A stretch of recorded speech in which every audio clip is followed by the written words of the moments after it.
करोड़ रुपया डाले जा चुके हैं। ये खरीद जारी रहेगी। और अगर कोई ऐसी फसल है, कई जगह अब सब्जियां पैदा होने लगी, टमाटर पैदा हुआ खराब हो जाए, प्याज पैदा हुई खराब हो जाए, आलू पैदा हुई खराब हो जाए, तो एक योजना और हमने बना दी है, उसको भी ध्यान से सुन लेना। यहाँ कीमत कम है और दिल्ली में कीमत ज्यादा है, यहाँ कीमत कम है और जयपुर में कीमत ज्यादा है, तो चिंता मत करना। जयपुर या दिल्ली बेचने ले आना, राज्य सरकार की किसी संस्था के माध्यम से आप कहोगे कि ट्रक का भाड़ा ही बहुत लग जाएगा, तो ट्रक का भाड़ा आप नहीं चुकाएंगे, मोदी जी की सरकार चुकाएगी, चिंता मत करना। एक के बाद एक नई नई योजनाएं किसान को उसके उत्पादन की ठीक कीमत मिले, इसके लिए बनाने का काम हम कर रहे हैं।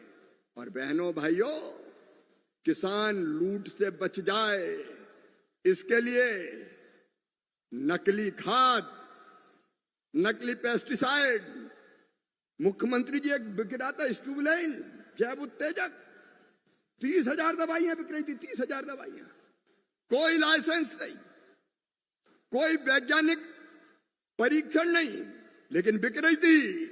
हमने उन सब पर प्रतिबंध लगा दिया है और तय कर दिया है कि जब तक कोई एग्रीकल्चर यूनिवर्सिटी या आईसीआर का जो हमारा संस्थान है, वो जब तक प्रमाणित नहीं कर देगा कि इसका किसान को फायदा है, तब तक बेच नहीं सकोगे। ये हमने तय किया। कुछ लोगों ने ये धंधा ही बना लिया, नकली बेचो, जरूरत नहीं है फिर भी बेचो। खाद लेने गए तो कहने लगे 2 बेतलवाल ले जाओ, काय की है? बोले तुम्हें इससे क्या मतलब, खाद तभी मिलेगी जब ये 2 दवाई और ले जाओगे। अरे काय को ले जाओगे? मैं ऐसे लोगों को चेतावनी देना चाहता हूं, अगर उन्हें किसान के साथ ऐसा व्यवहार किया तो हम किसी कीमत पर उनको छोड़ेंगे नहीं। एफआईआर होगी, जेल भेजे जाएंगे। क्यों एक चीज के साथ किसान को जबरदस्ती दूसरी चीज दोगे? और अभी हम तैयारी कर रहे हैं, मुख्यमंत्री जी, अभी हम तैयारी कर रहे हैं, ये नकली खाद और नकली पेस्टिसाइड और खराब बीज के खिलाफ एक कड़ा कानून बनाने वाले हैं। हम बेईमानों को छोड़ेंगे नहीं।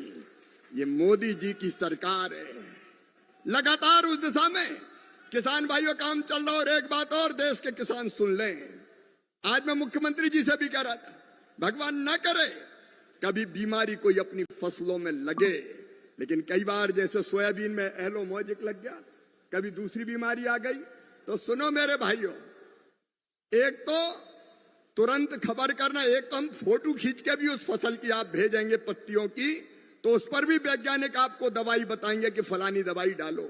और दूसरे, तुरंत वैज्ञानिकों की टीम आपके गांव में आएगी, फसल की जांच करेगी और आपको बताएगी कि आपको क्या डालना चाहिए।